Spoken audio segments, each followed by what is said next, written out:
And I'm like, it looks like that, but like I was thrown across a room. Now, when I say across a room, it was like 2 feet.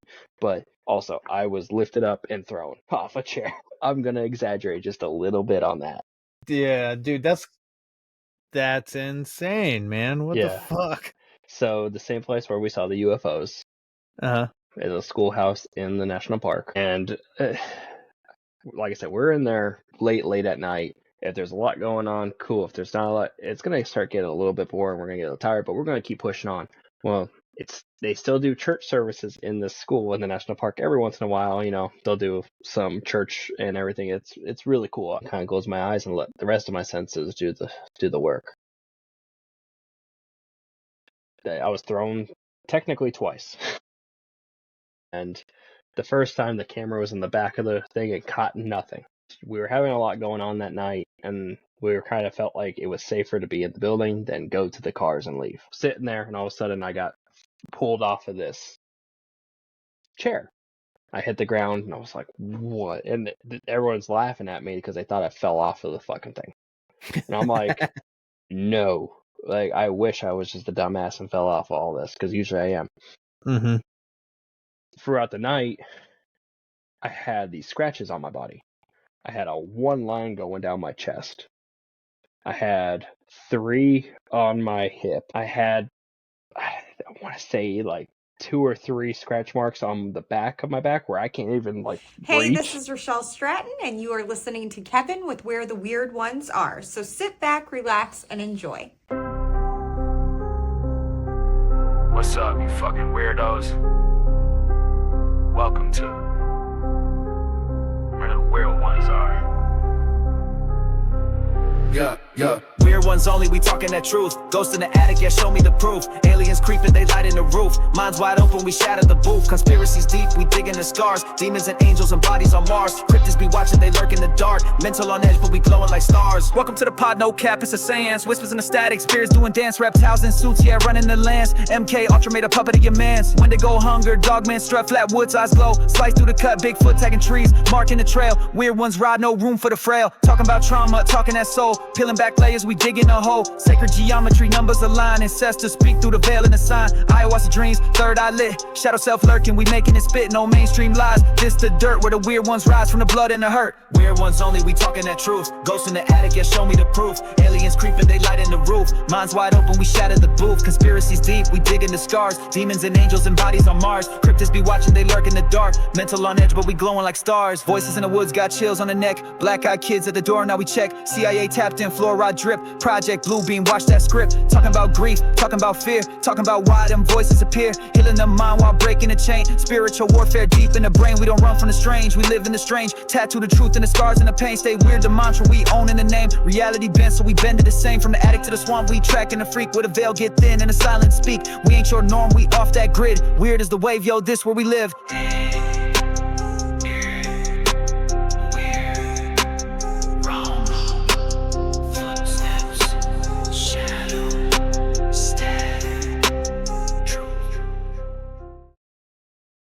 What's up, you fucking weirdos? Welcome to another episode of Where the Weird Ones Are. My name is Kevin, but you probably already knew that, and if you didn't, now you do. Today's episode is with a good friend of mine. His name's Brooks. He talks all about some of his paranormal investigations, some UFOs, some scary shit out in the woods in Tennessee and Pennsylvania. Um, it gets pretty crazy. He gets thrown across the room at some point, so that's wild, right, Charlie? Right? Right? That's what I'm saying. That's what I'm saying. It is a wild, wild story. So, quick shout out to the sponsor, Flavors of the Forest, raw garlic dust, potent stuff, better than anything you're gonna get at the store, I promise you. So I highly recommend it. Flavorsforest.com. Go check them out. They got a bunch of different flavors. Also, check out my buddy Johnny Knight with wildbeautyproducts.com. They got a bunch of stuff. Some whipped tallow moisturizer. It's really good. I like it that because it doesn't leave you greasy and slimy and shit. So But yeah, so I really enjoyed talking to Brooks. We ended up meeting in person down at Gatlinburg, Tennessee, which was pretty dope. We ended up talking. I feel like it was for an hour, but it probably wasn't. Um, but it was a while. It was a good conversation. We decided that we were going to do a show to have him on the show. So he's here. He's here today to tell. He's here today to tell you his stories. Him stories. But yeah, for those of you who are experiencing any kind of mental distress, I implore you to dial 988 here in the United States. Very important that you stick around. I know that the rain can be heavy, but it can't rain forever.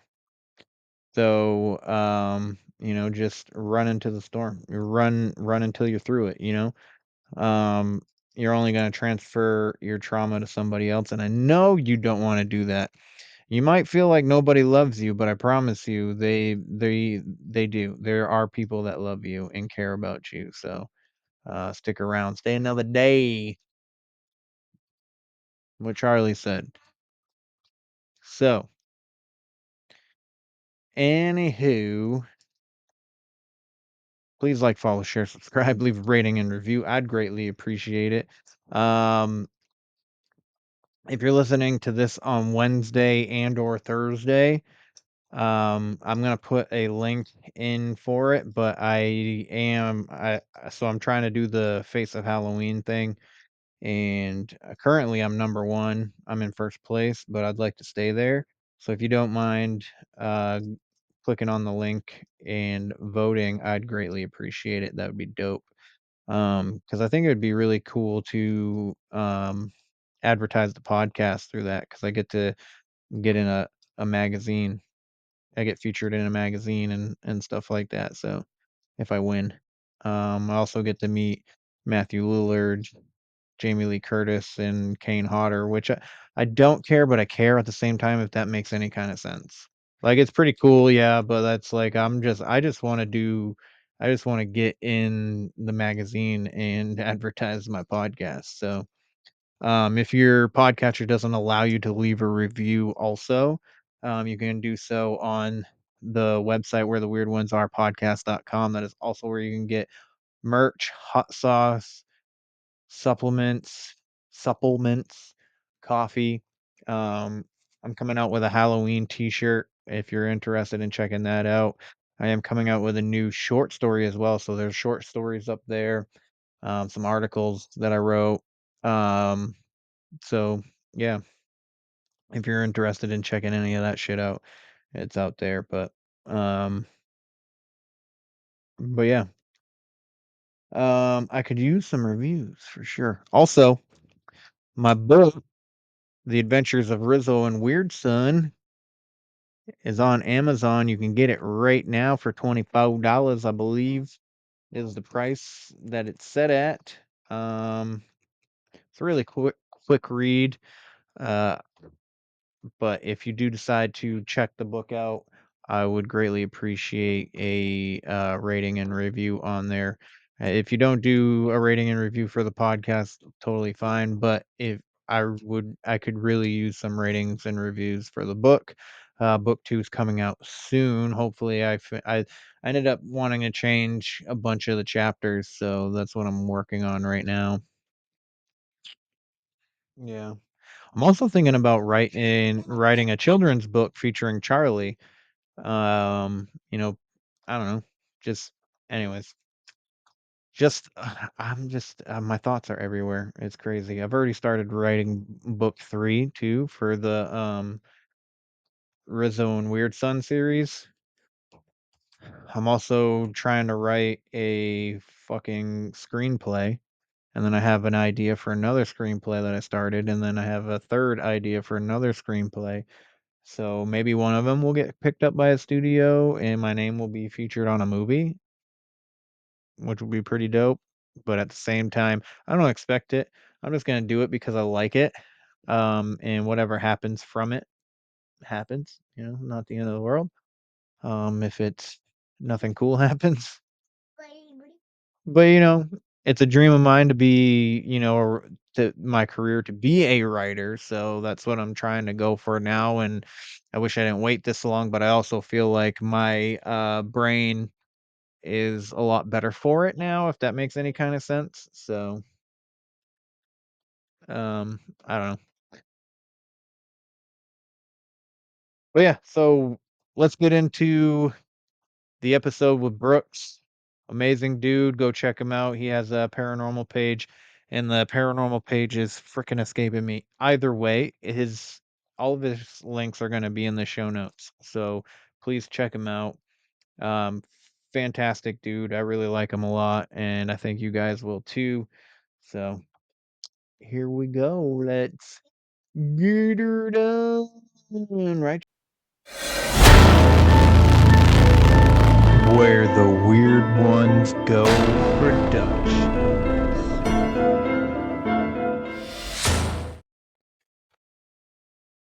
What's up, everybody? Welcome to another episode of Where the Weird Ones Are.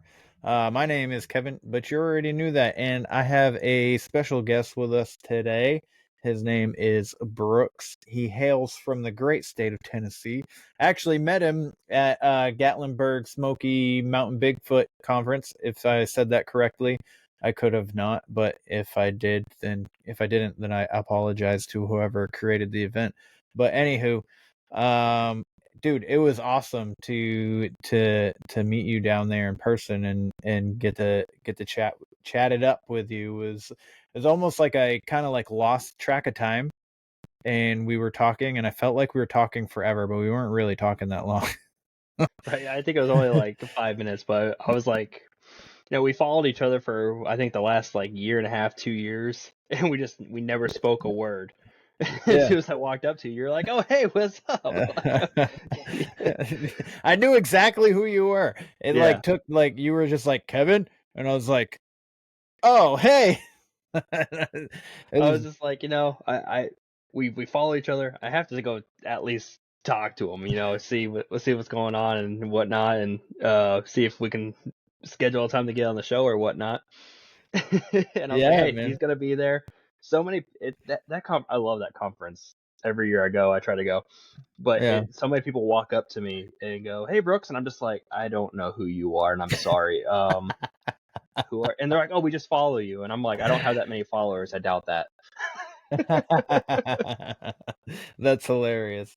I'm actually thinking about trying to vend that next year, maybe, if I can. I want to. I just there's nothing for me to do other than just sit at a table and wave at people. So it's just like, I feel you. I feel you on that. That's the last time I saw the good doctor who recently just passed away. I didn't even know. I don't know like the story behind that, but we don't need to get into it or anything. I'm like, I started seeing posts about it within the community. And I'm like, man, I just saw him in Tennessee. I didn't even know he was sick or anything like that. It must have been something like I sudden haven't even heard anything about it. Let me look it up real quick because I don't want to say his name incorrectly.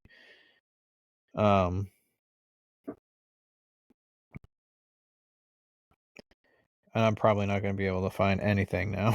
now that I want to like look, like I'm not going to find anything. Yeah, I'm not going to find anything. But anyways, so you're a paranormal investigator.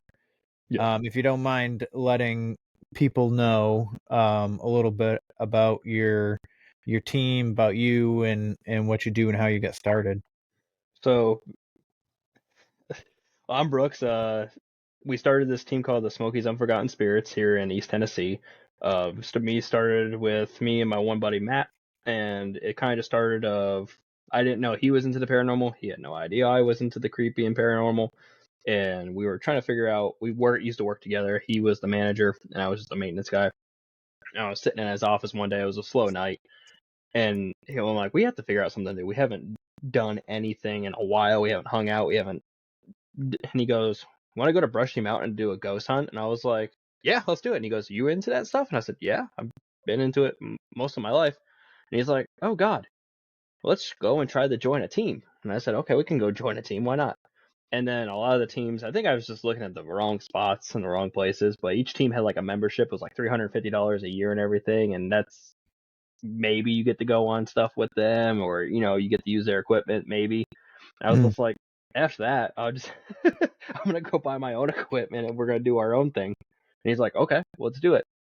So we kind of do our own thing, and we mainly go into the national parks, and we like to find the old buildings that are in the national park that people go, and we try to see what we can get there. That's dope. That's dope. Do you ever come across like abandoned buildings, or is it just like the state park buildings? We have state park buildings. There are a few abandoned buildings that I know about that we're kind of looking into. The last thing we really want to do is get into a confrontation with somebody Right. who is quote unquote living there. Right. I want to get known. I don't want to get known for that. Yeah, nobody wants that. I was talking to a gentleman. His name is escaping me for some reason. It was so long ago. It was like 3 years ago I talked to him. He was on the show. God, Cody.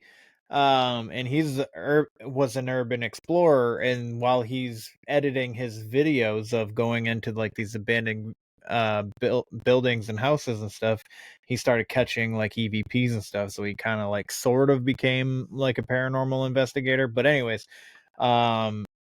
he spent a lot of time taking pictures, because he's also a photographer, taking pictures of this one building, and he never went inside, but he was always outside. And one day some people came and did not like the fact that he was there, and he's like, oh shit. Right. Like there's this place in Knoxville. No, Knoxville's not too far from where I'm at, and it's kind of all within an hour. I call it the little weird triangle, where, you know, I live over here, Knoxville's an hour that way, and then the national park's an hour that way. So it's just a weird little area I live in. But there's this prison or jail that's in Knoxville, and it's pretty abandoned. You can get to it. Should you get in there? Probably not, but there are ways in, and we talked about going there, but Knoxville has such a big homeless population. It's just like, we go in there, we're gonna get attacked by somebody or jumped, or, you know, we're gonna see people. So it's just gonna instantly kill all legitimacy of anything quote unquote paranormal. Yeah, I feel that.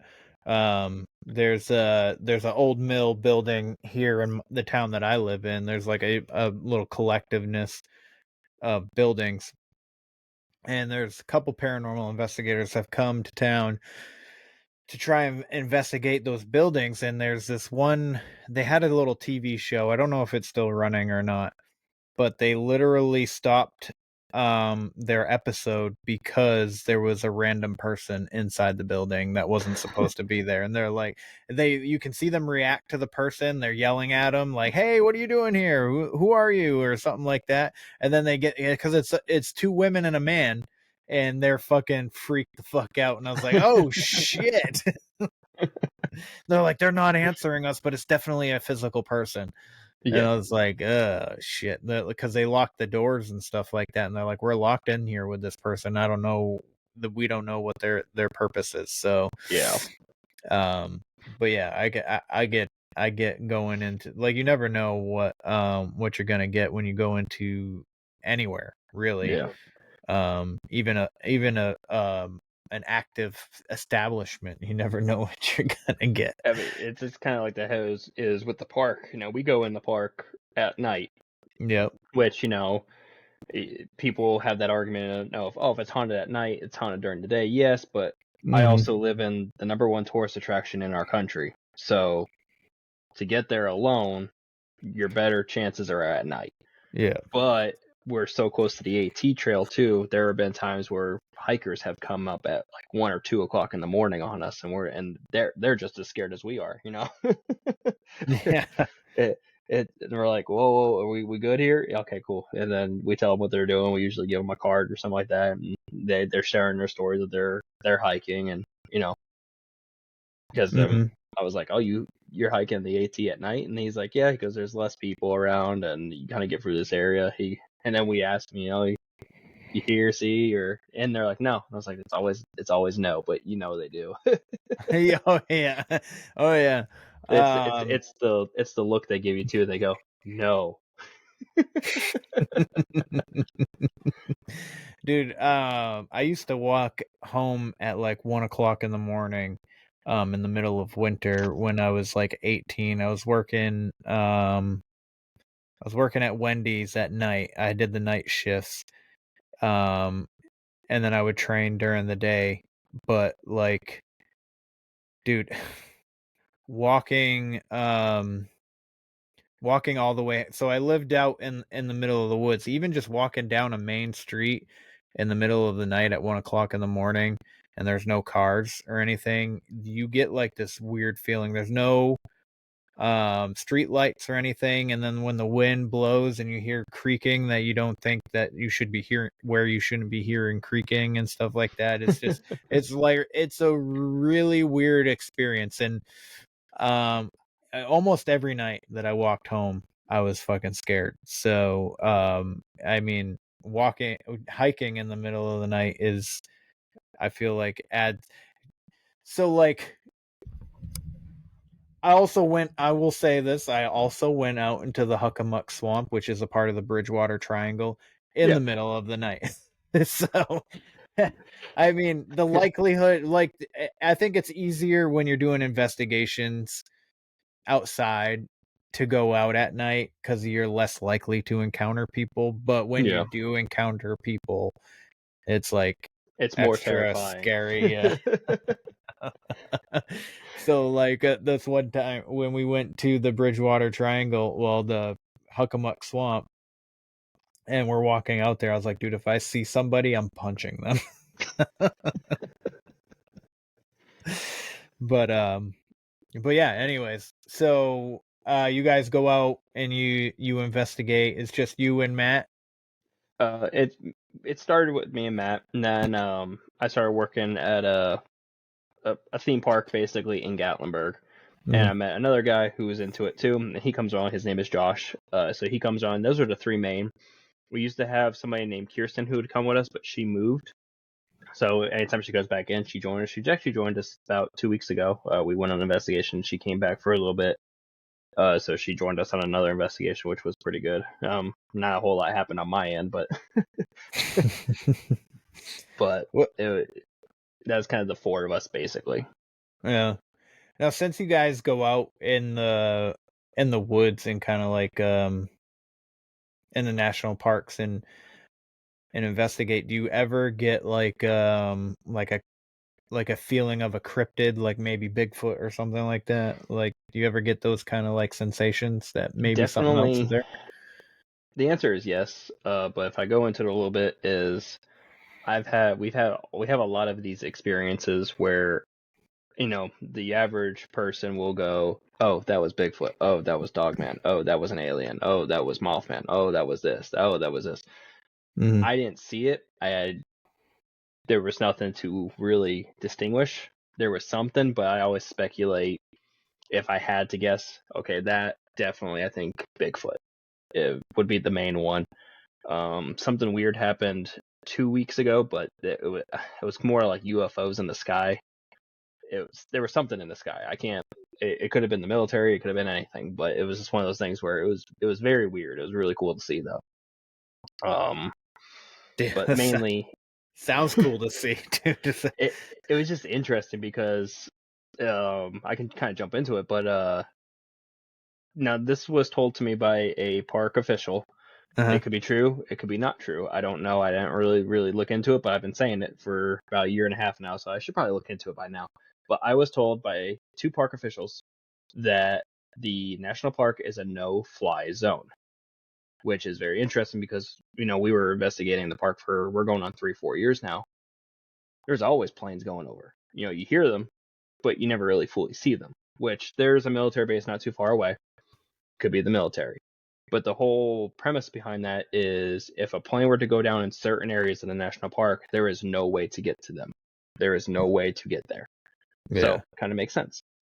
But about 2 weeks ago, this is kind of the little bit of what we had. I kind of got kicked out of the investigation. We had a bunch of friends, and they were everything was only reacting to them. So they kicked me out, and they're like, go look at the stars or something. And I did. I went out there and looked at the stars. Go touch some And grass. yeah, just basically, I sat down and just stared up into the sky for about an hour. But it was cool because there was a constellation that looked like Orion's belt, but it wasn't. We saw Orion's belt over yonder kind of deal. But there was another constellation that was the 3 stars that looked like Orion's belt. And the top star, now this could have been just visual too, but it looked like the top star kind of would weary to the middle one and then kind of go back. Every once in a while, the lower star would kind of go up and come back. It was kind of interesting. Could have been a visual thing. But there was a lot of... Everyone was saying it was lightning, but I've never seen lightning hit the same exact fucking place for an hour and 20 minutes. Like, you just saw the flash of lights, and that's all you saw. It almost looked like somebody was welding in the distance, but, in how big it is, that had to be a big fucking welder. Yeah.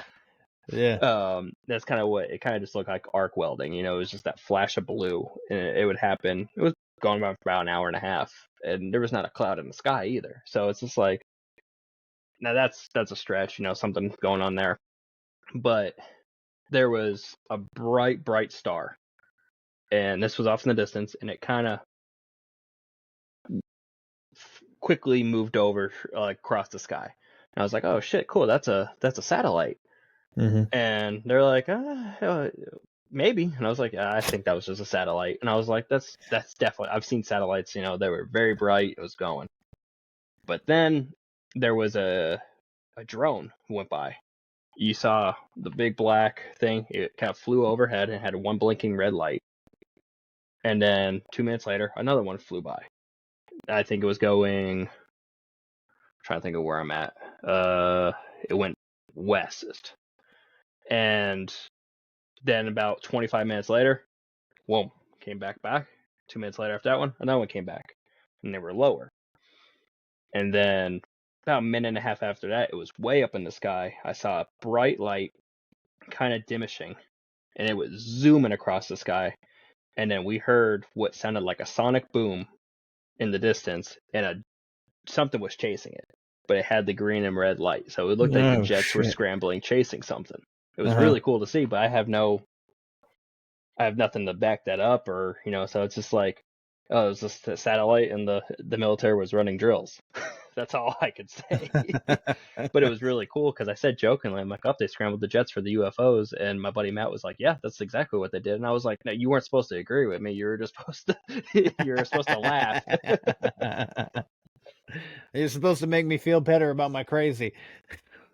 Yeah, I'm trying to be a funny guy here because I'm not feeling the greatest. I've been kicked out of the investigation and I got nothing to do. I'm trying to be a funny guy out here in the middle of the woods, and you're agreeing with me. I'm like, shit.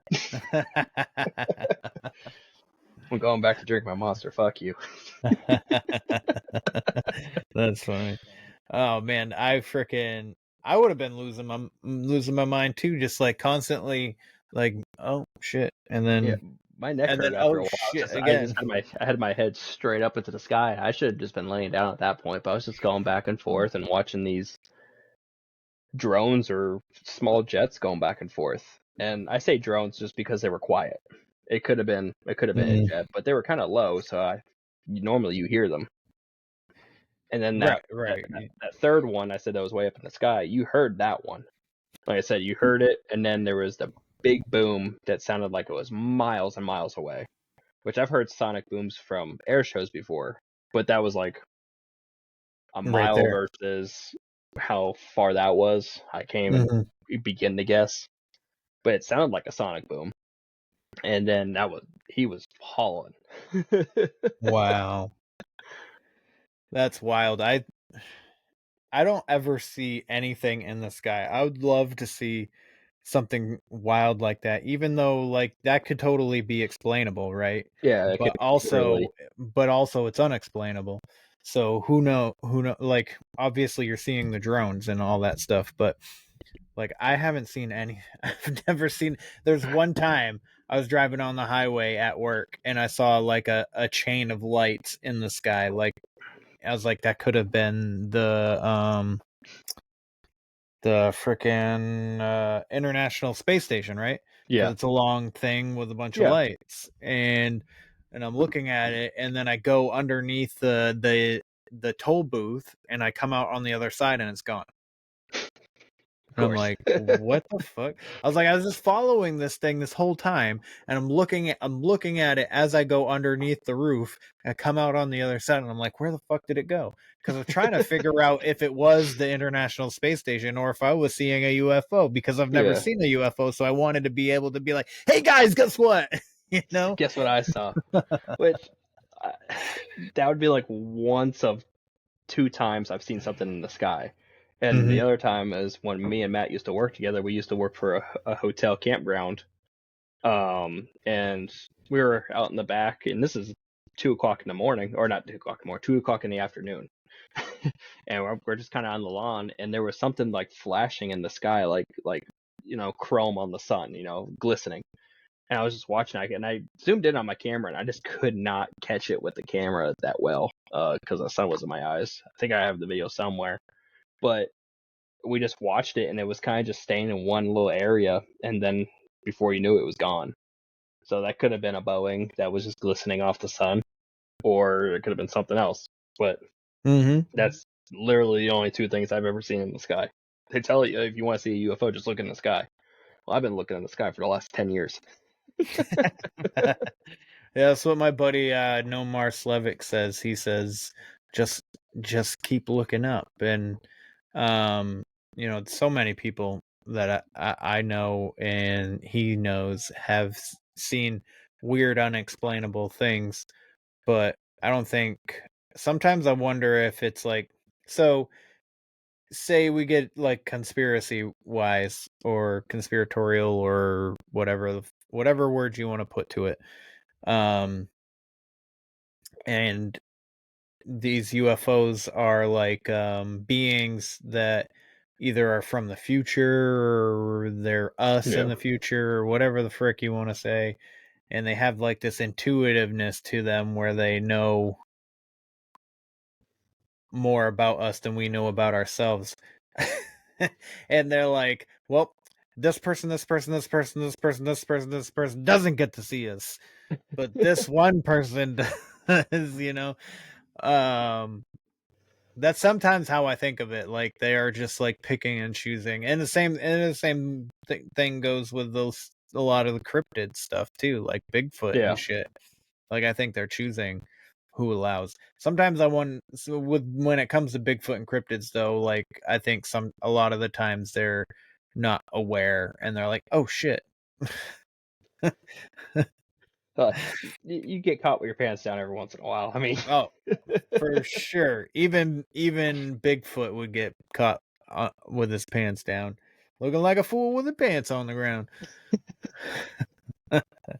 So, one thing I wanted to ask you was yeah. what inspired you to begin with to really start this investigation group with Matt? Like, did you have childhood experiences and you're like, I just want to look into shit?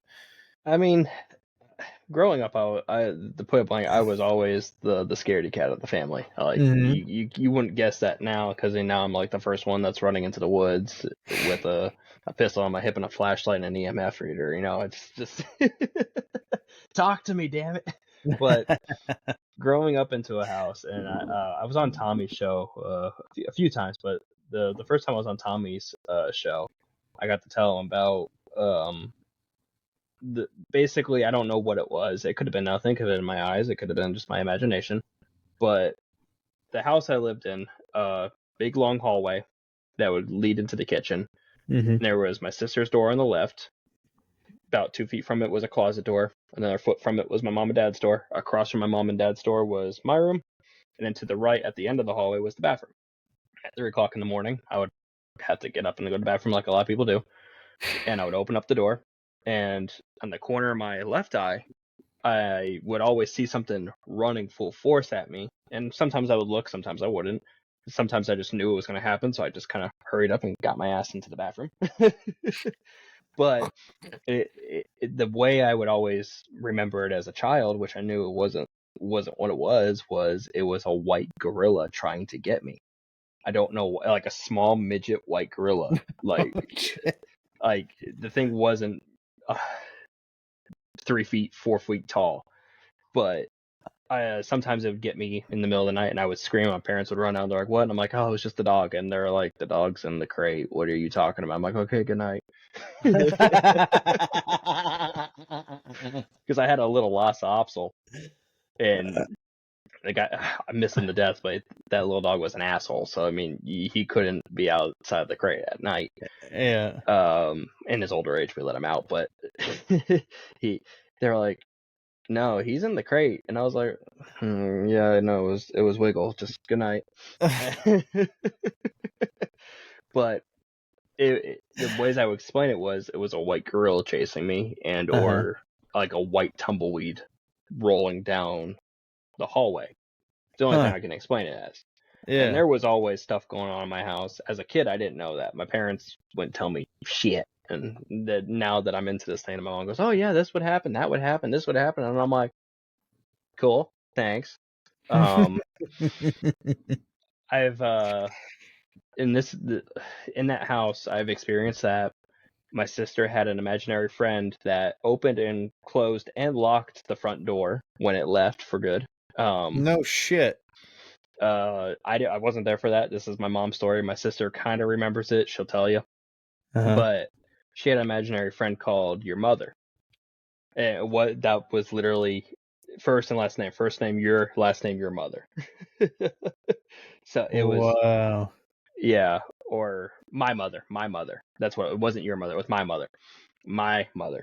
And she wore a beautiful red gown, like Belle from Beauty and the Beast, apparently. This was her words.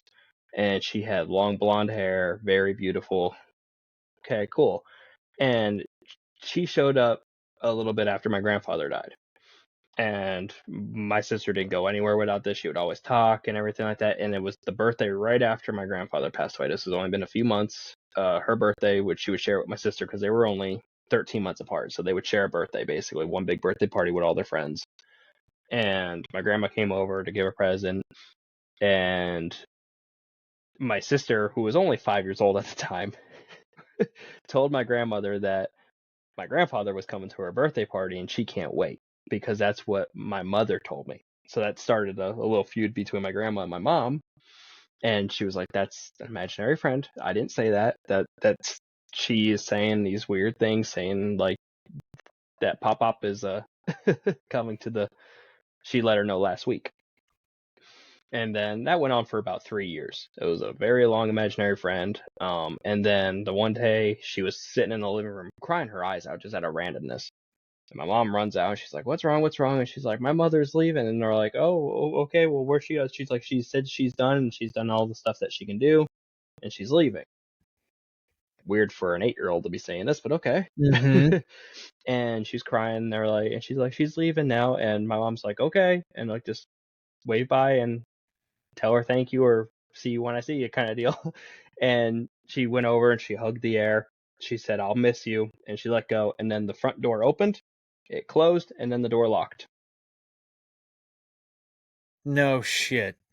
I wasn't there. I can't say it, but my mom and my sister both said this. Wow, dude. That's wild. That's yeah. Which I like the conspiracy of imaginary friends are actually like spirit guides or whatever, or angels or something, Yeah. because you only have them when you're a kid, and then once you get to a certain age, they go away. Like they always say, children are more susceptible to the paranormal than adults are. But when they grow up, then they're not as susceptible, or some people keep it, and therefore. So it was very interesting. My mom told me that, and I was just like, "What the? Y'all didn't tell me shit." Man, And she's like, Oh, Brooks, that you were at is. school. I was like, oh, okay. Yeah, I would have burnt the house down. I would have, like, the freaking door opens, shuts, and then locks The as you're, deadbolt locks. Yeah. yeah, as my daughter is saying goodbye to this air, I would have freaking been like, let's get out of here. And they still live in that house to this day. Oh, no shit. Um, Wow. It's kind of weird. Nothing's happened there since I've left. Mm-hmm. I guess I'm the problem or something like that. She blames me sometimes. Whatever. But nothing has happened there. They're building a house. They're getting ready to move out of it within the next year. But my mom hasn't had anything since I moved out when I was 18. I moved out when I was 18 to go do some travel construction, move around the country a little bit. I ended up here. That's up in Pennsylvania. But they said that they haven't had anything really happen since about the time. I think once or twice after I left, and then that was kind of it. But they said most of the hauntings would kind of be around me or my sister, which my sister comes on paranormal events with us when she can. But obviously, there's a 16-hour gap there. Yeah. So she can't make it to every single one. But the only thing else that would happen in that house was I had a sleep paralysis demon 2 or 3 times that I would see. Shit. Which this one always confuses me because I still don't know what it was. I don't think I have sleep paralysis. I don't really fully know what it is. Like, I know of it. I never did research into it. But it happened 3 times to me.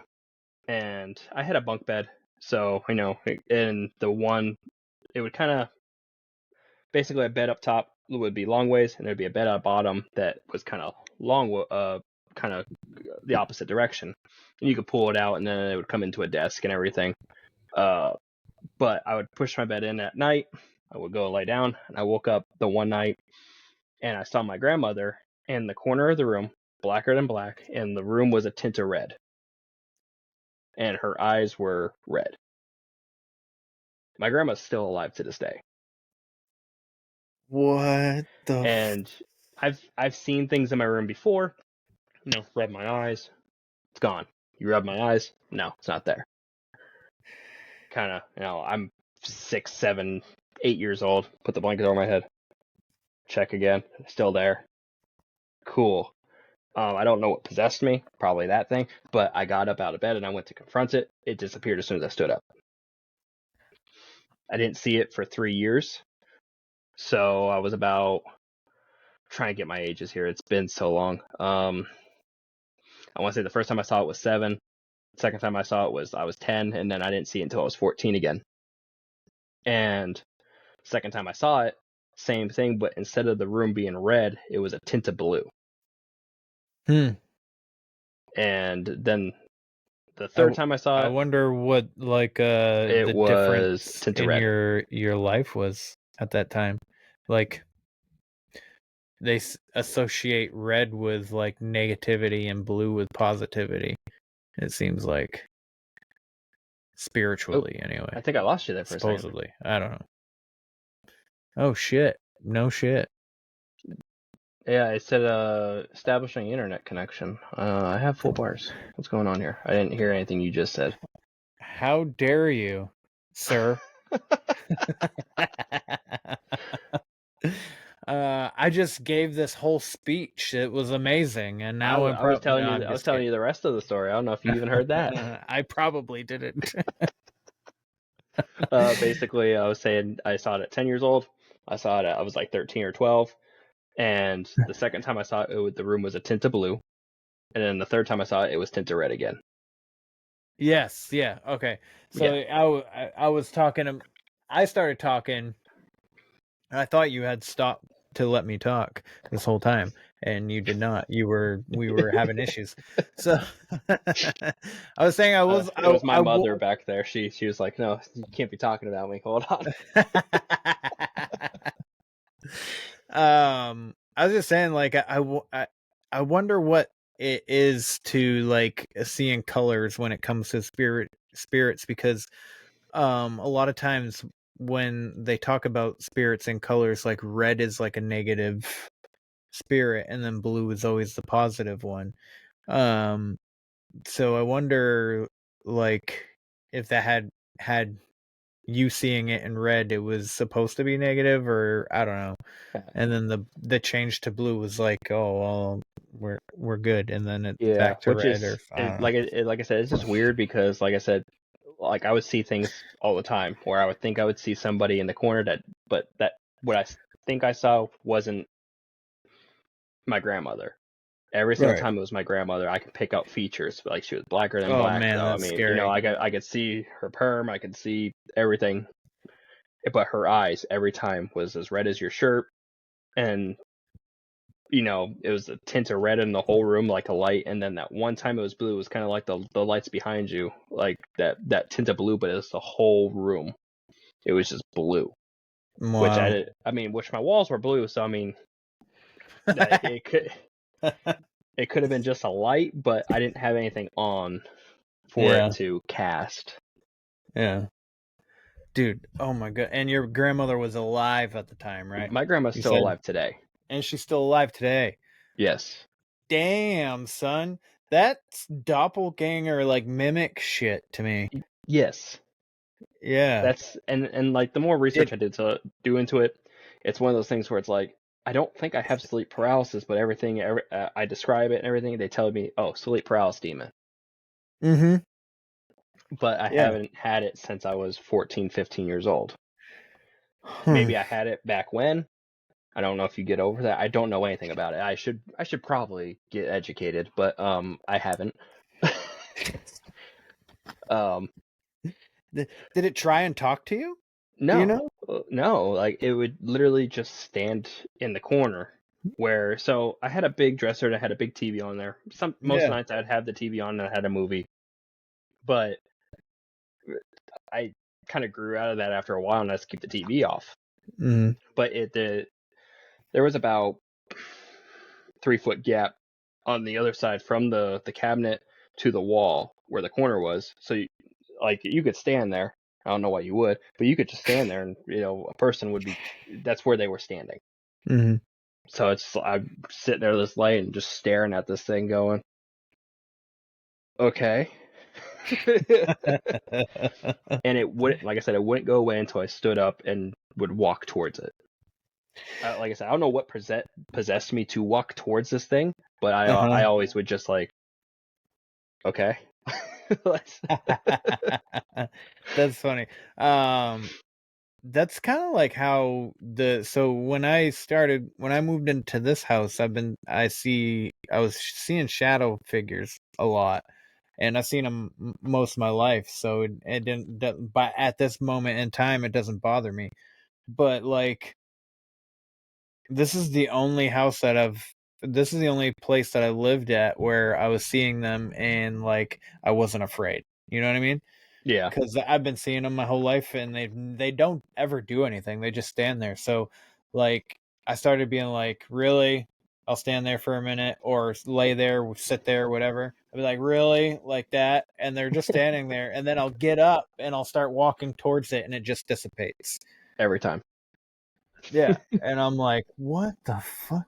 All right, whatever. It's time for your apparently exercise. you can't deal with a confrontation, I guess.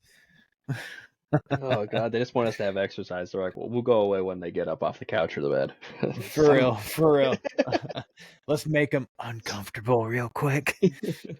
It's just like Just when you stand call up. out to your friends walking away. You just had this conversation. Your friends walking away, and you're like, "Hey," and they're like, "What?" And they can like stop, and you like they can't really hear you, and they take a couple steps toward you. Be like, "Where would you be if I didn't call you back here?" Oh god. Oh man. So grandma, possibly sleep paralysis, maybe, probably not though. You don't recall like feeling stuck or anything like that No. when you were seeing her. No. That's like one of those things where I'm like, I just think I was seeing an entity. Let's just put it as an entity. Yeah. Right. I was demon, spirit, angel. It could be anything, but I saw it. I would tell my mom, and she goes, "I remember you saying something when you were younger," but I just took it as you watched a scary movie when you weren't supposed to, because I was only allowed to watch Disney movies until I was 20. Dude, that sounds like what my dad and my stepmom did to their kids over there. Yeah. I was like, because I'm like, I remember freaking what the hell was I watching? It wasn't even like, I think it was like a PG-13 movie or something, and my stepmom came in and my stepbrother wasn't allowed to watch it or whatever, and my dad would come in, or my dad would be like, make sure you don't watch this or that around these kids, which was like my stepbrother and my stepsister, my Yeah. half brother, my half sister. And I'm like, huh. I was like, I like how you're conscious about it now, but you watched it in front of me when I was like fucking 5. and That's and kind of now like I'm terrified of clowns, Dad. yeah.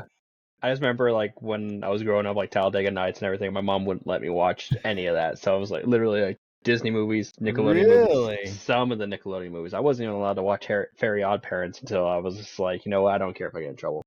So Dude, my aunt didn't allow my cousin to watch SpongeBob. I can kind of sort of understand it, but also it's like it's SpongeBob. Yeah, yeah. I let because my son is the same age as my cousin, and I was letting my son watch SpongeBob, and my son had a blanket that was his favorite blanket. He took it everywhere. He had it all the way up until he was like 10. But we went to a Christmas Eve party and he had SpongeBob, and my cousin was like, SpongeBob, and my uncle's wife was like, we don't like SpongeBob, he's mean. And I was like, what? This is like the weirdest. Like, I can understand like the crude humor. Like, we don't like Yeah, SpongeBob because of his crude ass humor, but yeah, SpongeBob's mean. I was like, and SpongeBob doesn't do anything mean. He just does weird shit. he's just weird. But everybody parents different, and Yeah, there's no and like correct. The wrong way is to traumatize them and fucking beat them and hurt them. Like, that is the wrong yes, way. that's the wrong way. But the right way, there's so many different ways. The We only thing that happens to me now is my boss, who's a horror fanatic, yells at me if I haven't seen a certain horror movie that's been out since the 80s. oh, I'm like just like, you're like 25, aren't you? I'm 28, yes. Yeah, So yeah, yeah. he's like, oh, you haven't seen the original It yet? No, Mikey, I wasn't allowed to watch any of that until and by the time I was old enough to watch stuff that because I just didn't care, I wasn't a movie person. Now you're making me a movie person, so I've watched It now, I've watched them all. I'm just like, oh, okay. Well, it came out in 1992 and you were born in 1997. How dare you not see that movie? Yeah, it. And he goes, oh, have you seen the Halloween movie, the new one? And I was like, no. He goes, I was like, I haven't seen the originals yet.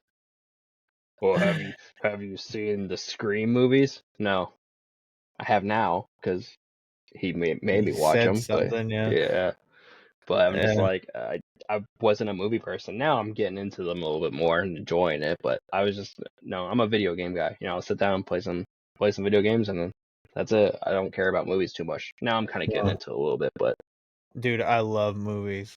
Which actually, shameless plug, I am starting a new podcast. It's called The Real Verdict. It is about movie reviews, so you should check it out. oh shit. Anyways.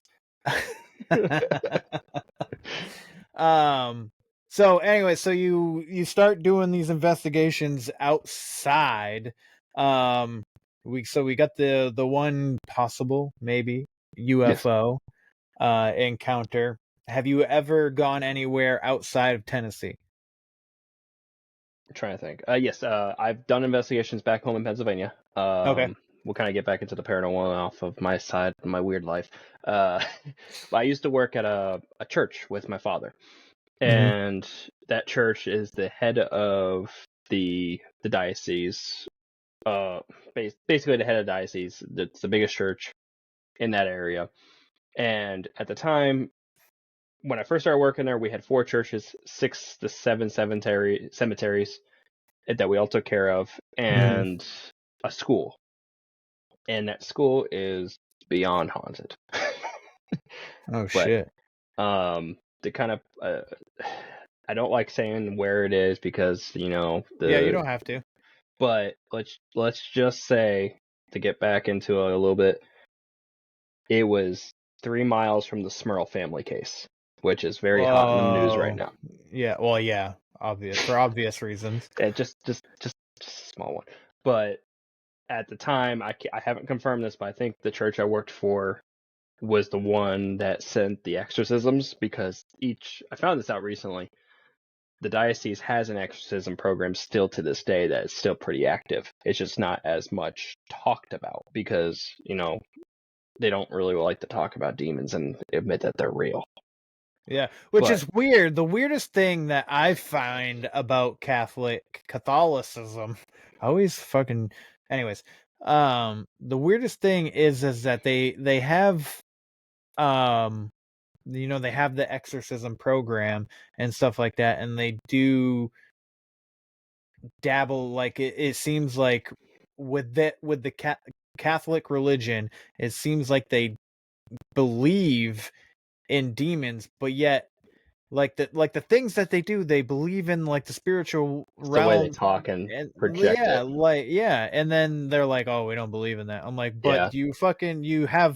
you're talking about exorcising demons and shit. Like, what do you mean? And like I said, you have you have your priests, you have your deacons, you have your monsignors, you have your pope, but there is a whole fund for an exorcism department in that diocese, and they will go church to church to church to house if needed, and it's still pretty active. They don't like to talk about it because they still do. Just to throw a quick number out there, I would say 20 exorcisms a year at least. Damn, So, son. I It's a mean, lot more than I would have thought. I was thinking like 8. But I mean, they get these calls and they go and they'll do it, but it doesn't mean somebody's actually possessed. Yeah. It's So, like but there is a whole department for it. Yeah, it's like the show Evil. Yeah. Obviously they don't fucking bring people that aren't a part of the church in on it, but I'm pretty well aware of them having the, like, all over the place. It's not just certain areas or whatever, or but they have these little programs of people going to investigate things of supernatural causes, and they'll investigate. They'll be like, well, we need an exorcism, or they'll be like, no, there's nothing there. Which with the Smurl case, they denied it so many times before, and that the Warrens actually ended up having to pay their own priest to do it.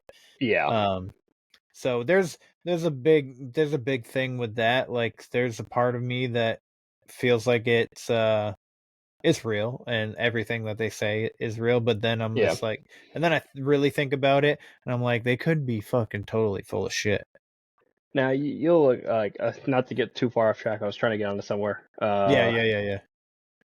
I keep going and getting sidetracked because that's just how I am.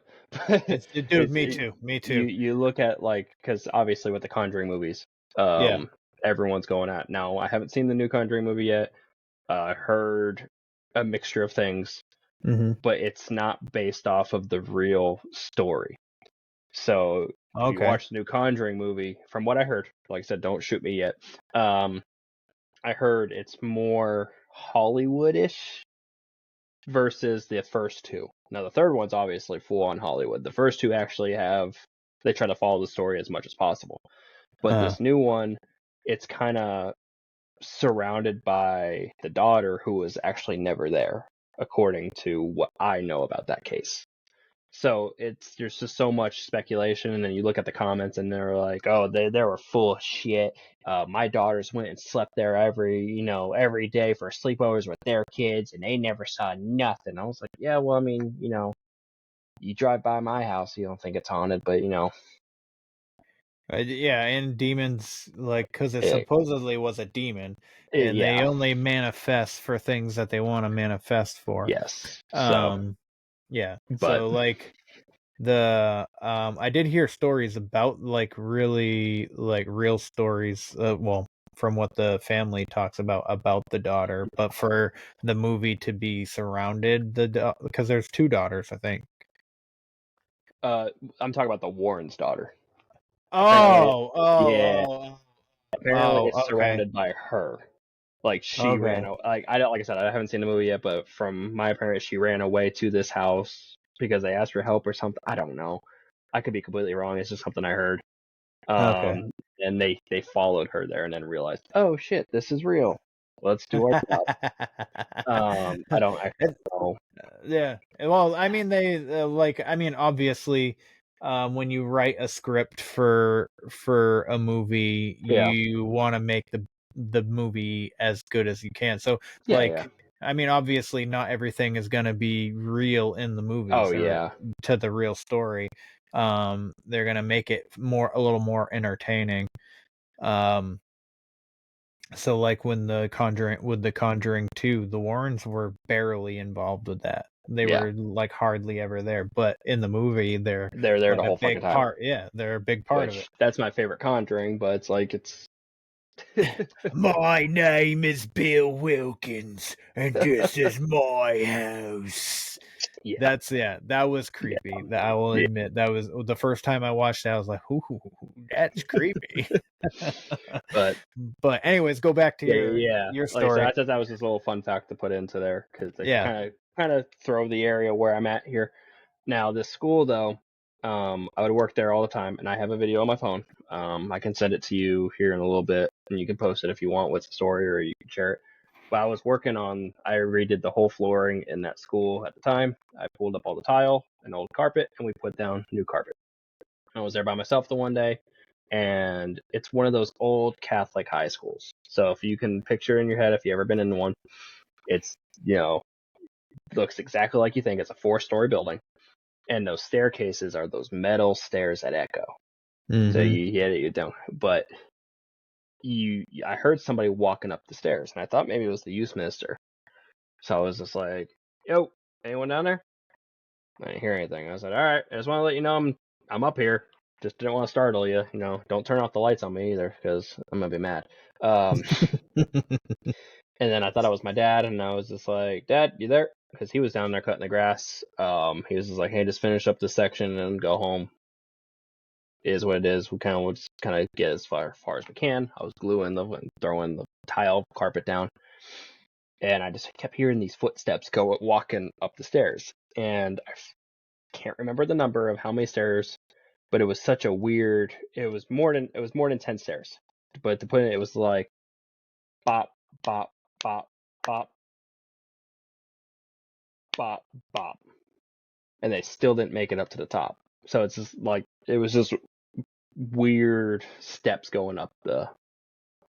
So that was kind of what opened it into. And I told my dad, and they're like, "Oh, it was the nun or the youth minister Steve fucking with you."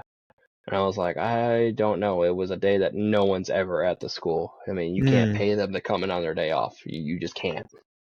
I was there just trying to get it done for Sunday school the next day because we had to get that floor done. And he's like, "Nah, I think it was just Steve fucking with you." And I was like, "It could have been."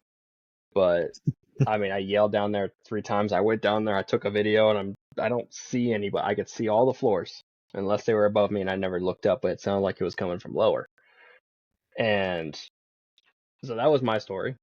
And then my dad, the one night, which I was there too, but he was working on the boiler because the boiler went out, and this was a cold winter day. And he's sitting down there, he's working. We called the third party company to come and help us.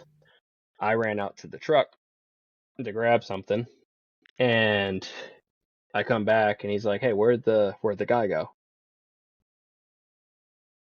"What guy?" And he's like, "The guy from the heat and electric." And I was like, "He's not here yet." And he's like, "I just told him what you were doing. Where'd he go?" And I said, "Dad, there's no one here." I said, "I don't know who you saw, but there's no one here." And he goes, "There was a guy in overalls right there." And I was like, "I didn't see anybody in overalls, Dad. I don't know what to tell you." And then later on, the guy comes down and he's not even wearing overalls. He's just wearing jeans. And this is like 12 o'clock at night, so he's in a t-shirt. He's not even in his company. He's just like, "Oh my God, what am I doing here?" But a few months later, we were redoing the top floor because we're remodeling this whole school at the time. And the top floor was the whole library, and he pulled down the yearbooks, and we're trying to find the old nuns and everything that are in there. And he put his hand on the book. He goes, "That's the guy I saw." Oh shit. That's the guy I saw. And it was like he was the maintenance guy at the time, but we call him the boiler man. But he goes, "That's the guy I saw." Well, he died in the 80s. No. No. He's like, I same overalls and everything. That's the guy I saw. And I was like, God "Oh, okay, I'm damn. pretty sure I didn't see him." I'd be aware of somebody wearing Yeah. overalls, Yeah, just so you know. I was, he was just like, he was wearing overalls, Brooks, and I was like, okay, that's cool. I didn't see him.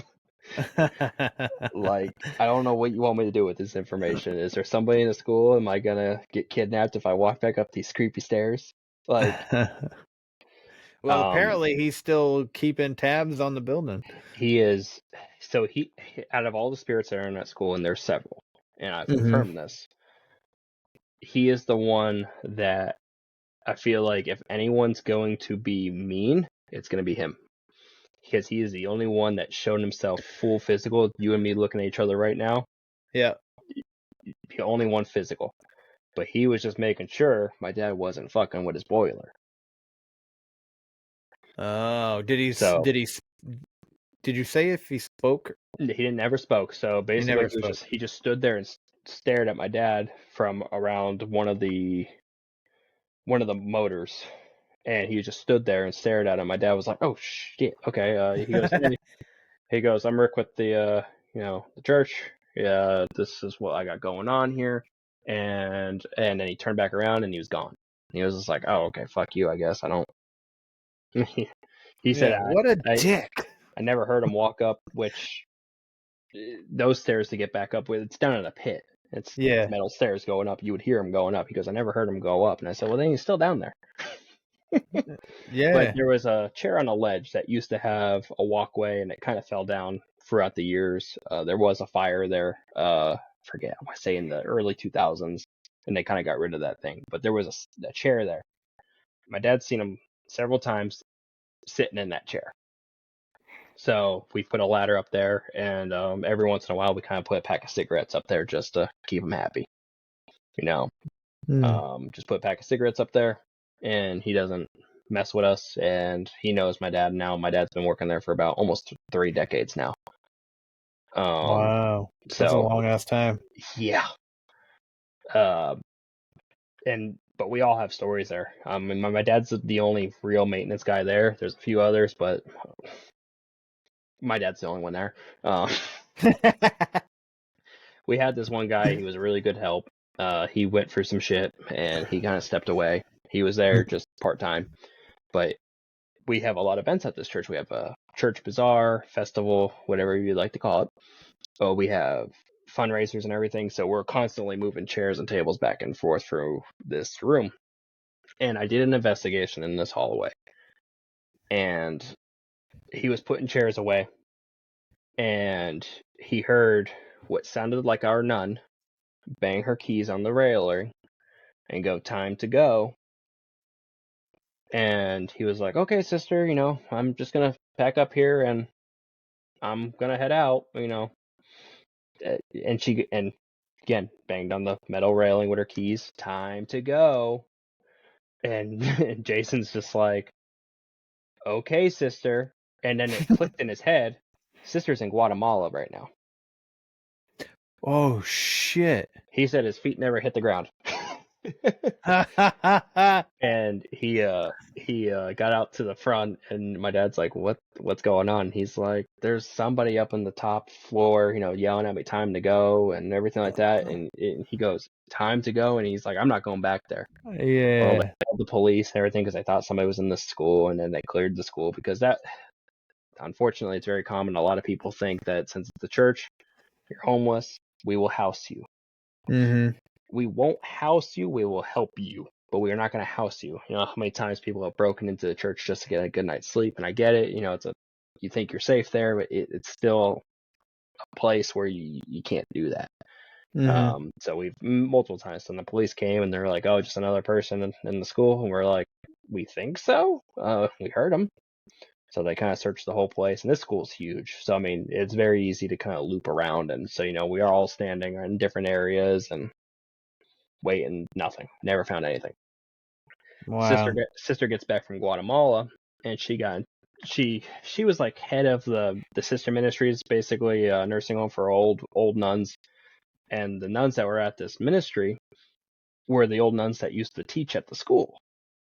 And they're like, she's like, you need to see what the guys have been doing, and you need to see the church and how much it's changed since you've been there, and you haven't been there in 20 years. And they're like, okay, we'll come and, we'll do a tour. She's showing them around and everything. And they're like, oh, don't you remember Sister So-and-so have how angry she would be and yell at the kids that try to stay too late, and she just wanted to go home, and she'd bang her keys on the railing on the 4th floor, and that was indication to everybody time to go home, and she would yell. And Jason's just sitting there going, huh? Yeah, that's wild. But I went to the church 2 years ago, and I asked the priest and my dad if I can have a key and do an investigation at night, and I was told I can do it as long as I don't say where it's at, what the name of the church is, and keep it out. There's some drama behind that. I'm not going to get into that. But after I was there, they tried to hire another ghost team to get popular. Oh. Very salty about that. Yeah. I'm very salty about that. Which my dad, thankfully, he threw a fit, got it. He's like, if you're going to pay anyone, you're going to pay him. Yeah. You threw a fit for him coming. Yeah.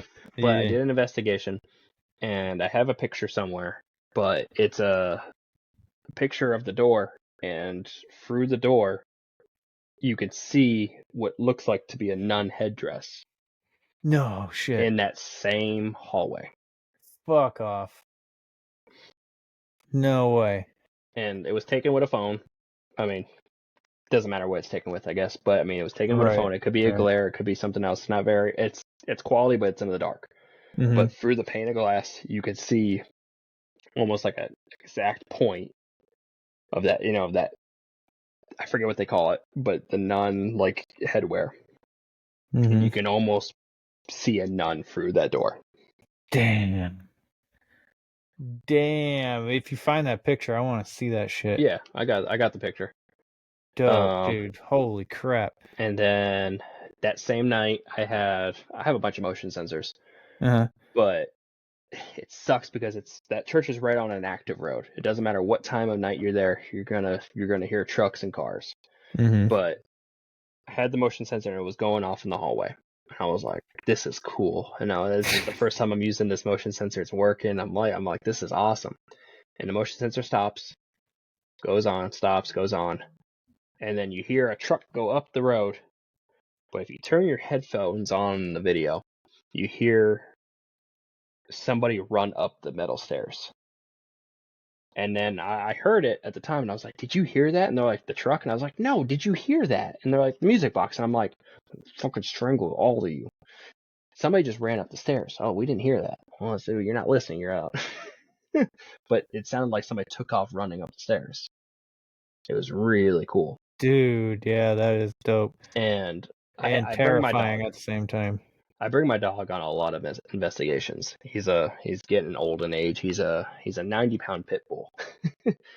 But my dog, he's pretty cool. He doesn't like to listen sometimes, but he is what he is. I unleashed him, and we're setting up for my mom's craft fair that she has at the church.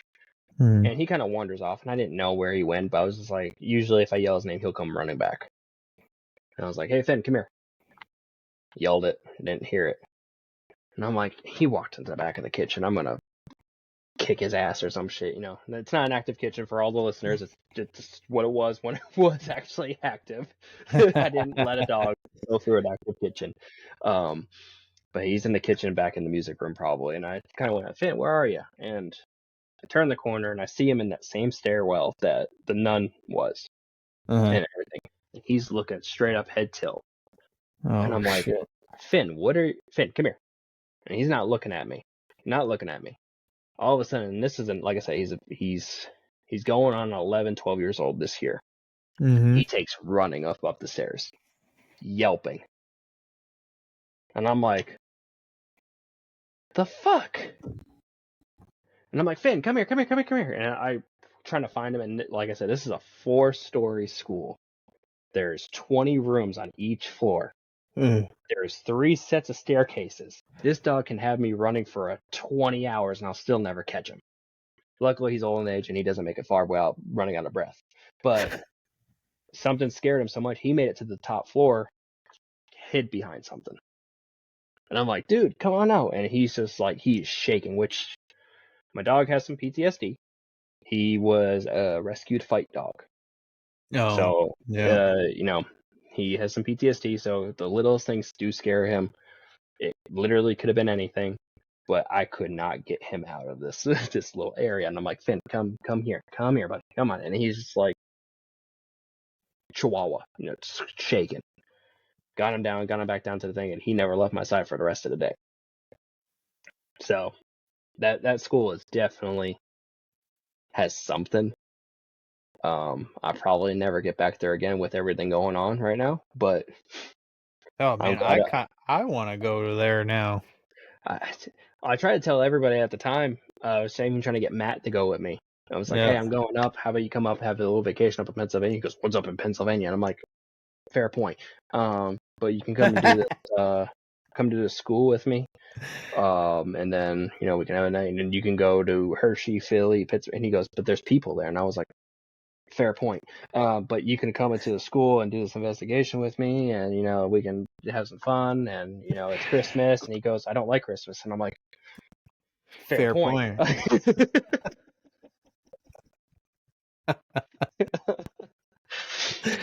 So I went by myself, got my sister, got my wife involved. My wife kind of stays out of all of it.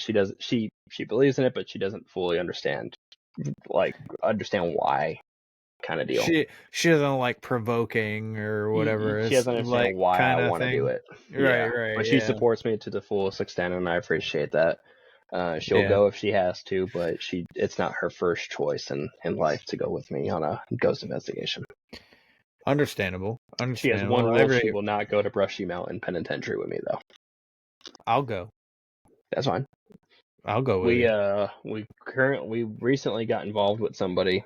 I forget it. I can't remember his name fully. Matt introduced me last time, but he is friends with the people who run it, and he said that he can get us in there basically for free. And I was like, cool. I don't have to spend $1,700 to get into there. Let's go. I've done that 3 times now. I'm tired of spending that much money to get into that place just for a few hours. Yeah, we did The Conjuring. The Conjuring was like 18, I think, if I remember correctly. I could be wrong. It's so much money for a place that might be just overhyped. Right. And I think it was, but you can't even investigate the Conjuring house now. No. So, Brushy, it is overhyped a little bit. Yeah. I've gotten stuff there. There has been investigations where I haven't gotten squat. But it's one of those things where you just got to know where to look at that night. It's not going to happen in the same place the first time we went there, we got a lot of stuff in the kitchen. The second time we went, we didn't get a peep in the kitchen. But the moment we moved towards the end of our time, we're getting all sorts of stuff. So it's like, crap, we were in the wrong place. Yeah. It's It's weird. Yeah, well, I mean, everything that has to do with the realm of things that we're discussing is extremely weird. So, I mean, I've been in places like my grandparents' house. It seemed really haunted when I was a kid, but being there now, like there's no, it doesn't seem like anything.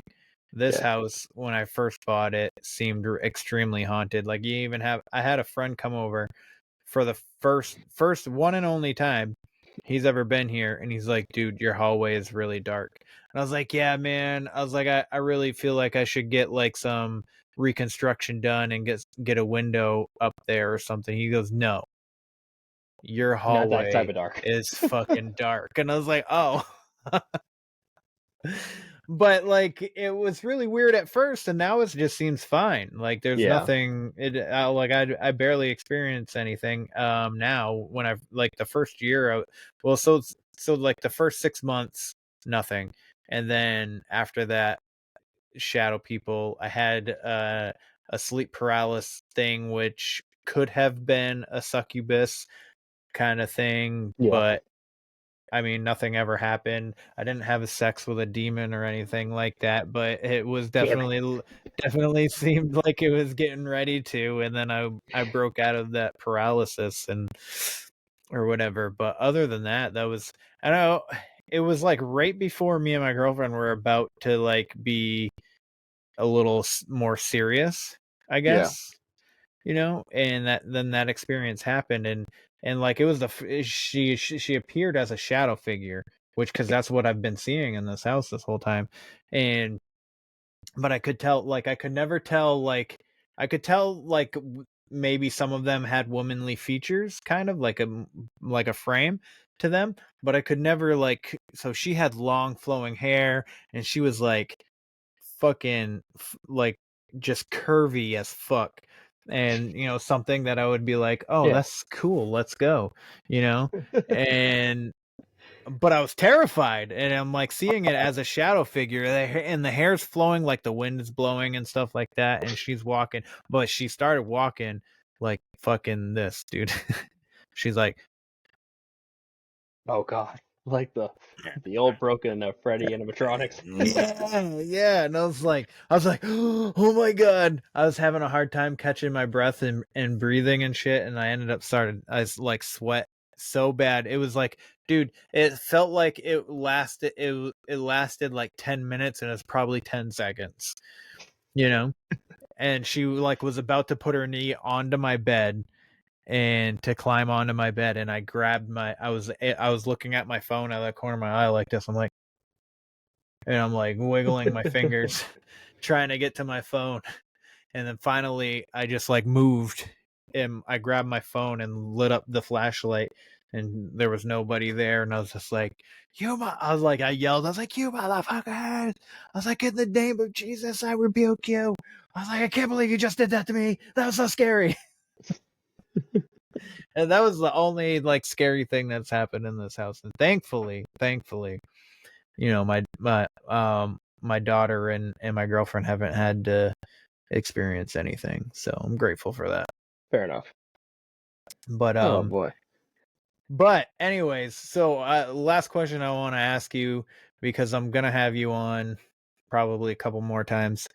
But for now, are you finding fulfillment with what you're doing right now, like with your investigations, with just in your life in general? I mean, I'm not gonna say yes or no, because this is a hobby. I'm not Right. looking to get anything out of it other than this is what I do outside of work. This is how I get out. This is how I stay active. So me just keep doing it. That's enough fulfillment for me. Now everything else is paranormal. That happens. That's cool. But I sat down and was talking to somebody else. I said, just to see these places in the dark or see these places just in general.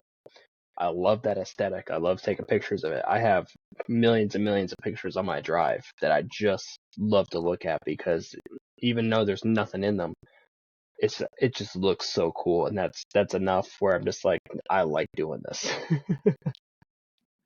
That's dope, man. That's dope. I love that for you, and I love that you know, you're not looking at it as like something that you have to do.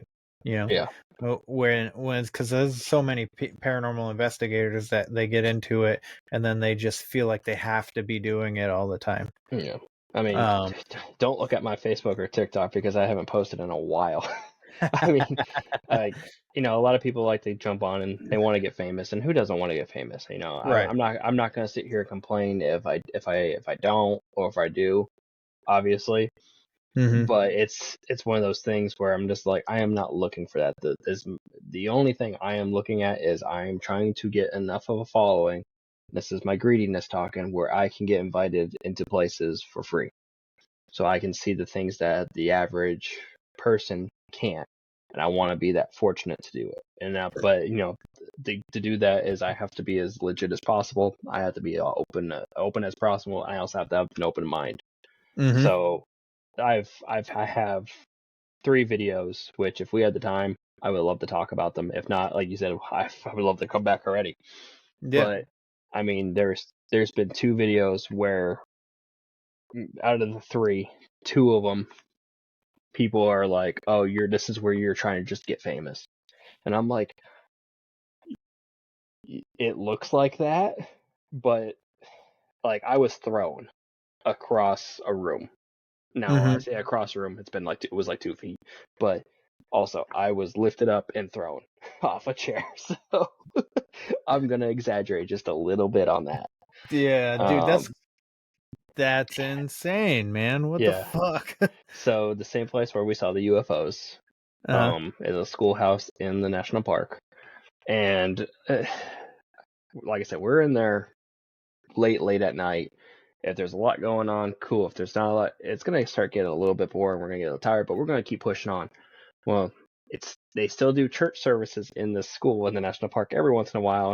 They'll do some church and everything. It's really cool. I actually recommend it if you're in the area and there's one happening. If that's in Kate's Cove or if that's in the park, it's really cool to see. But there's pews and like little like desk-esque things. Well, I sat there and I laid down on them. I'm tired. I'm just gonna lay down, look at the ceiling, kind of close my eyes, and let the rest of my senses do the work. And I was thrown technically twice. And the first time the camera was in the back of the thing, it caught nothing. Caught absolutely squat all. And we were having a lot going on that night, and we were kind of felt like it was safer to be in the building than go to the cars and leave. Mm-hmm. So, but sitting there, and all of a sudden I got pulled off of this chair. I hit the ground, and I was like, "What?" And everyone's laughing at me because they thought I fell off of the fucking thing. And I'm like, "No." Like, I wish I was just a dumbass and fell off all this, because usually I am. Mm-hmm. And throughout the night, I had these scratches on my body. I had a 1 line going down my chest. I had 3 on my hip. I want to say like 2 or 3 scratch marks on the back of my back where I can't even like reach. So that was like the one where people were like, "Oh, well, maybe he's telling the truth. Maybe he's telling. He can't reach that." And I had a mark on my inner thigh, and then I Dude. had a mark on my neck throughout the night. And I'm the one that tends to get beaten up. It is what it is. I signed up for it. But I was like, hey, I want to leave. I was just violated.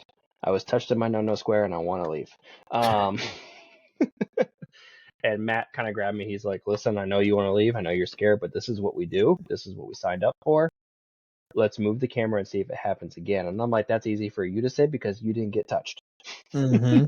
Mm-hmm. Which Matt has this thing where he doesn't have fear. That's cool. I have it to an extent. The littlest things ain't gonna make me jump, but that made me jump. Hey man, And if something is gonna move me yes, physically, I'm yes, gonna be scared. yes, and it was scary because also I have a loaded gun on my hip. I am not Mm-hmm. going to jump off a thing and hit the ground with a loaded gun on my hip. That's the last thing I'm gonna do. I'm not an Mhm. idiot. Local man shoots himself for jumping off a few trying to get famous for paranormal. No, I didn't do that. So I took my gun off my hip. I gave it to Matt, and he's like, "Just do it again." And I was like, "All right, whatever. I guess let's beat up Brooks Day." So I laid back down. About 12, 13 minutes went by, and you could see me in the video the whole time. I'm like stiff. I'm bracing for it. It's not happening. And the back door, which we put a rock in front of, and the door started to shake. And I was like, "That's the wind." But I looked up and I was like, "I think that's just the wind." And I laid back down, and you see me just kind of loosen up, get tense, not less tense, and then whoom, I hit the ground, and I was like, "Son!" And I have a old soccer injury, which I dislocate my knee on a daily. I have to Oh, pop it in. jeez. I have to pop it back into the socket constantly. But I hit the ground so hard, I dislocated my knee. So you see me try to stand up, and I fall back down, and I kind of just like scoot my ass all the way to the back, and I'm just like, we're going to the truck. I'm done. Mm-mm. Yeah, So I I'd be popped my knee done too. back in. And we waited like another 20 minutes, and then we kind of braved the walk back to the truck. Dude, damn, son. What?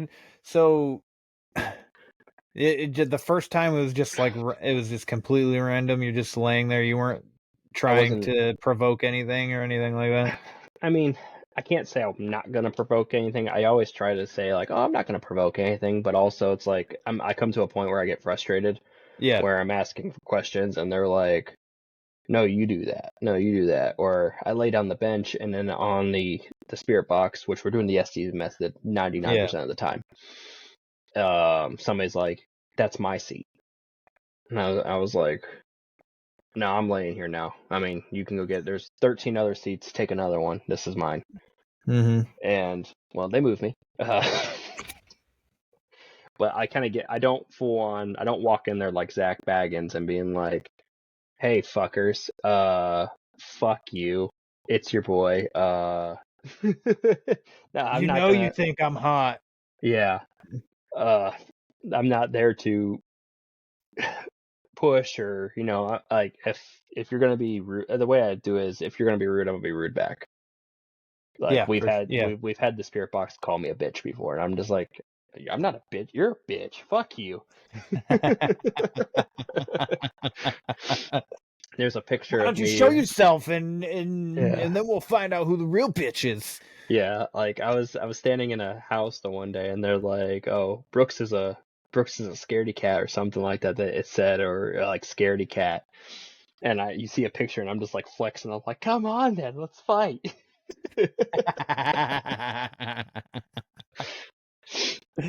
Oh Uh, man, that's but funny. that one I keep pinned on my TikTok. It's about a 3-minute video. I kind of cut it down to the major parts without cutting down too much out of the. Yeah. You see enough where it builds up to it, kind of deal is what I'm trying to say. Yeah, yeah. But that one was probably the craziest, but it's not my favorite. My favorite one, which I guess we can end on if you would like to end. I don't. We're going on like an hour and 20 right now, but Yeah, yeah. I could talk for hours. So it's kind of one of those things where you have to shut me up and get me to go. You're good, man. This one kind of like you can have if you have an idea of what this could be, leave it in the comments or contact me or contact Kevin here. But we were in the national park. This place I don't mind saying because I've said it in other podcasts. It's called Elkmont Ghost Town or Daisy Town in the Great Smoky Mountains. And we were in one of the cabins, and we're doing the SC method. This is just me and Matt. This is fully on video. And throughout the night, we had a GSMR radio on scanning. So we were picking up every once in a while. We picked up a Ranger channel, which we didn't talk on the Ranger channel. We didn't do any of that. But it was interesting that we were picking it up because normally we don't. But the radio would static, and then something would happen. Like a knock, or something. You would sound like something gets moved, or something fell off the table, You know, it was weird. Static, and then something would happen. Static, and something would happen. So it was my turn for the Estes method. So I put the headphones on, and I'm sitting on the floor, and not a whole lot's coming through. I'm getting a little bit, nothing big, but in the video, you went back and looked at it. The static was a different static. It was like a deep sounding static. Didn't hear that. And then there was a bang on the side of the house, which I didn't hear with the headset. You see my buddy Matt kind of turn and look. And then, and just how it is, gunshot, gunshot, gunshot. And you see me kind of pick up the headphones, and I'm like, is somebody shooting? Which, if you know Elkmont, it's a campground. There's a campground that's full of people. There is no hunting in the national park. No one should be shooting. And before I get the angry people to come at me, I don't think it was a hunter in distress, because mainly you shouldn't be hunting in the national park anyway. And if it was a hiker in distress, it should have been more rapid than it was. This went on the span of 4 to 5 seconds of 3 shots. So I personally don't think it was somebody in distress. Just in case, we did go and call the Rangers about 45 minutes after, but the reason it was 45 minutes after, there's no service there. And once the gunshots happened, you see me and Matt go, lights out. So, you know, we're throwing all of our equipment into one bag, anything that lights up. I ran across the way and kind of lay down in the grass, and I had my gun ready. Matt had his gun ready, and we're just like, what the is somebody shooting at us? Is somebody shooting? And we're trying to like look around. And the cabin we were in, there's only about 150 yards left until the road ends. And then past the trees is about another 100 yards. The campground starts. And then the campground's behind the cabin too, and that's about another 75 yards to the left. So there's the campground, and it's full. This is the peak of our time where a lot of people are coming to Gatlinburg and Pigeon Forge area. So the campground's full. And we're kind of laying down, and I'm looking around, and it looks like there's a headlamp kind of up to the left corner, and then one up to the right corner. 3 headlamps, and it looks like there's people walking, and we're kind of just looking at them, and we're like, what's going on? And we stared at them for 20 minutes. They never got closer. They never got farther. It just looked like they were walking, you know, that wobble. And finally, you know, we were like, okay, you know, it's been a minute. Let's just kind of slowly make our way to the truck, you know, and then kind of go by. Because the Rangers should have been there. You know, I was always told growing up, you know, if you shoot a gun in the national park, the Rangers are going to be on you, which normally they are. When we got to the truck, drove by, you could see the campground the whole way driving back. There's people having fires, you know, there's people out, there's people sleeping. There doesn't look like somebody was just shooting. There's also a groundskeeper on property at all times. You know, if there's a issue or something, or like a fire or something, there's somebody on property at all times. He was asleep. There was nothing going on there. Shit. We get back to about cell service, and we called the Rangers, and he's like, hey, I haven't got any reports. No one called us. I got all my guys over at Kate's Cove for the rod run right now. I'll get a guy over there, but I haven't heard anything. Is this a good number to call you back in? So I said, yeah. I said, I even got a video of it. I said, audio and everything. He's like, all right, cool. I might be back in contact with you. And about 2 days went by, and he contacts me back. He goes, hey, the groundskeeper kind of went back on his footage of his security cameras at the house and everything. We can't find any sort of guns. They're like, you said you had the video? I said, yeah, and I sent him the video, and he's like, holy shit. He's like, what time was that? And I said, the timestamp's on the video. That's up to date. That was the date, time, and everything that happened. And he went back, and they said they didn't see anything in their cameras that they have there. They didn't hear anything. So my question is that residual energy from back when that town was hot popping? Now, it didn't sound like a high caliber gun. It was loud, but I wouldn't say it was a 22, but it definitely wasn't. I would maybe a 9mm, but lower than that. Yeah. But it was just weird. So I was like, is it residual energy maybe? I mean, I would think so. In my opinion, it and this is just my opinion from listening to your story. I sometimes I feel like things are just repeating themselves in a cycle, and it's not necessarily a haunting. It's just they're stuck in this weird cycle. But if that it would be a part of a cycle for residual energy, it would happen more often, or would be more than just that one time for you. I don't know if Or was it just that one date at that certain time? If or I go that, back, yeah, do I go back on that same day the following year, and does it happen again? yeah, I that'd mean, be. Who? Because we don't. Obviously, we don't know. We're not going to know until the day that we die. yeah, What which what's going on the other side. yeah, which like I said, I got a little bit of hate on TikTok. The guy actually ended up deleting his comments, but he was calling me all the names in the book and everything, saying I was a piece of shit because I was a hunter in distress and I didn't go and help and everything like that. And I was just like, I think it was an idiot in the woods personally. I don't think it was paranormal. I don't think it was, but I like to entertain that idea because of how everyone else acted. Mm-hmm. I still think to this day that it was an idiot or somebody covering for somebody that was shooting a gun in the forest. Were they shooting a bear? Maybe. Were they shooting a hog? Which we have a lot of hogs and they're shoot on sight. Which only rangers are supposed to shoot those. But I mean, if Yeah. there's a hog chasing me, I'm shooting it. I'm sorry. Yeah.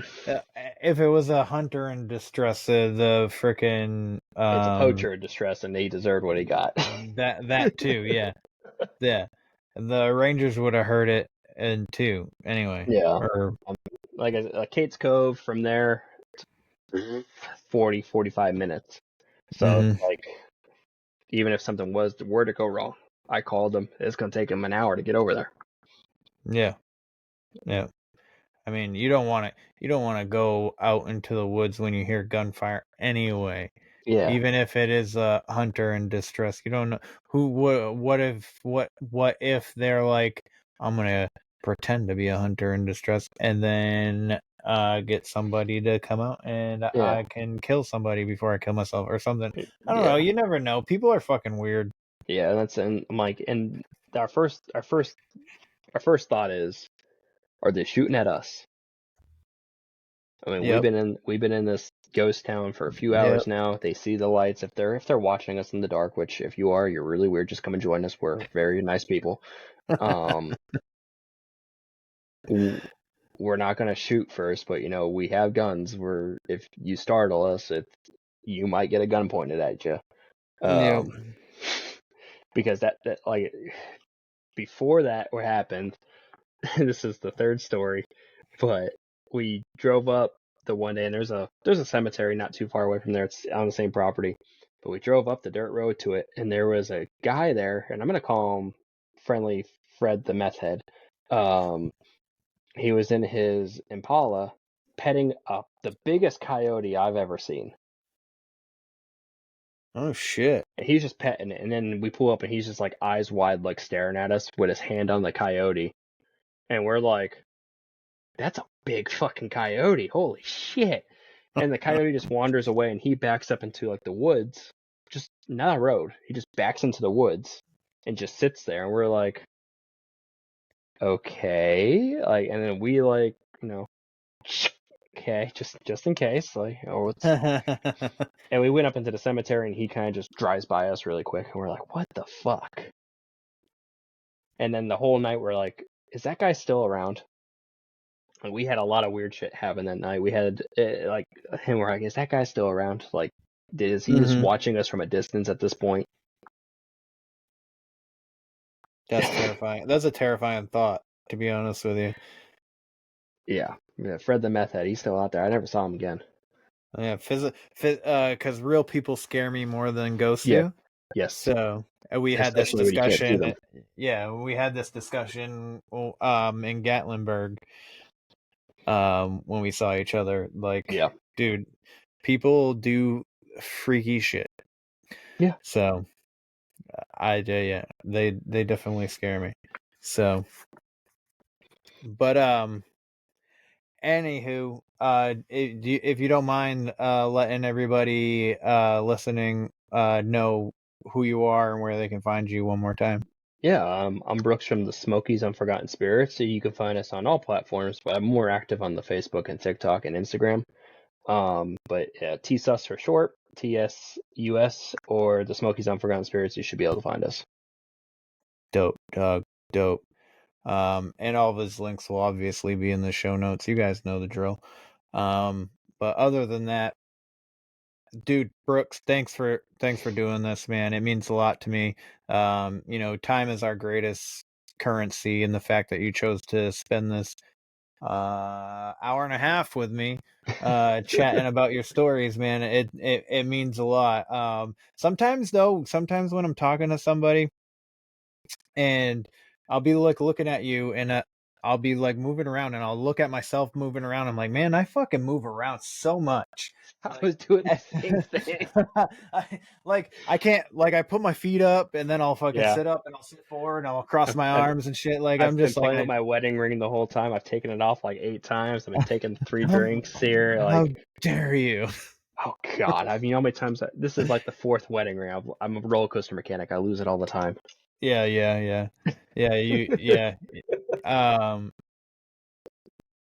I've lost wedding rings too. So, but man, all right. So yeah, man, thanks for doing this. It really means a lot. But for the listeners, if you don't mind, like, follow, share, subscribe, leave a rating and review. That really helps the show grow. If you want the show to grow, I personally am fine with it if you don't do any of that stuff, but it would be a great help and I would actually kind of really appreciate it.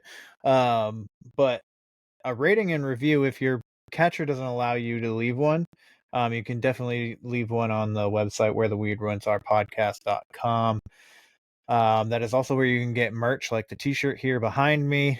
I have a whole bunch of other designs. I got hot sauce, coffee, supplements, and I also do write short stories. Haven't written one in a while and I need to get back on that. But they are there if you're interested in checking that out. Also, I have a new podcast coming out, The Real Verdict. If it's not out, but I'm pretty sure by the time this episode drops, it should be out. So yeah, I think that's the kit and caboodle there for me. So yeah, go check out Brooks his YouTube channel. You have a YouTube channel, right? We have one, but I haven't used it. I would just say like the Facebook, Instagram, and TikTok mainly. Dope. But thanks for having me. Sorry I got off track there a few times. Like I said, I like to talk. So for any of the listeners looking for the paranormal, sorry I got onto a tangent there. That was my fault. Dude, I love tangents. ADD over here, so I always go off on random shit. Even when I'm a guest too, I do the same thing. I'll talk and then I'll end up talking 20 minutes about this side quest when and then I'm here for a different reason. But hey, did you know that they built a Whataburger in Knoxville? Yeah. Yeah, exactly. So, all right, everybody, you know the drill. Question everything and stay weird. Bye.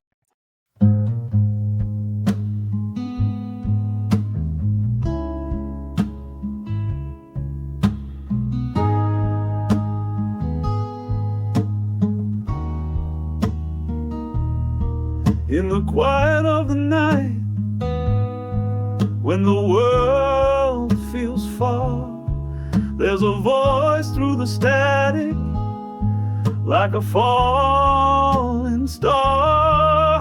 It calls the misfits, the dreamers, the ones who see the shadows in the corners, the truth we barely believe. From the pine tree woods to the desert skies, they talk of ghosts and aliens with wonder in their eyes. not afraid to ask the questions that others won't dare. 'Cause the world gets strange when you stop and stare. Come gather around where the weird ones are, by the fireside glow or a midnight car, where the stories run deep and the secrets fly like owls in the dark or stars in the sky. If you've ever felt lost, like you don't belong, you found your place, you found your song, right here where the weird ones are.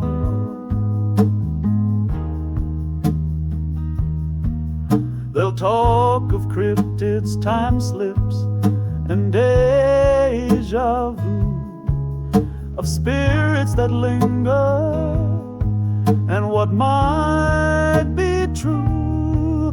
But more than the monsters, it's the people you'll find who dare to be open with curious minds.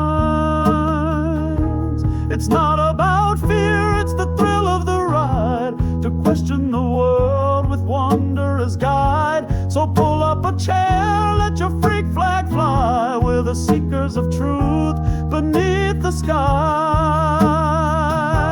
Yeah, come gather around where the weird ones are, on the moonlit thoughts and cosmic scars, where the veil feels thin and the questions burn, and we chase the strange at every turn. You're not alone, not in the dark, you're with the tribe. You found the spark right here where the weird ones are.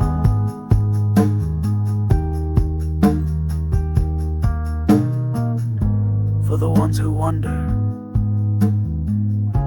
for the ones who know, welcome home.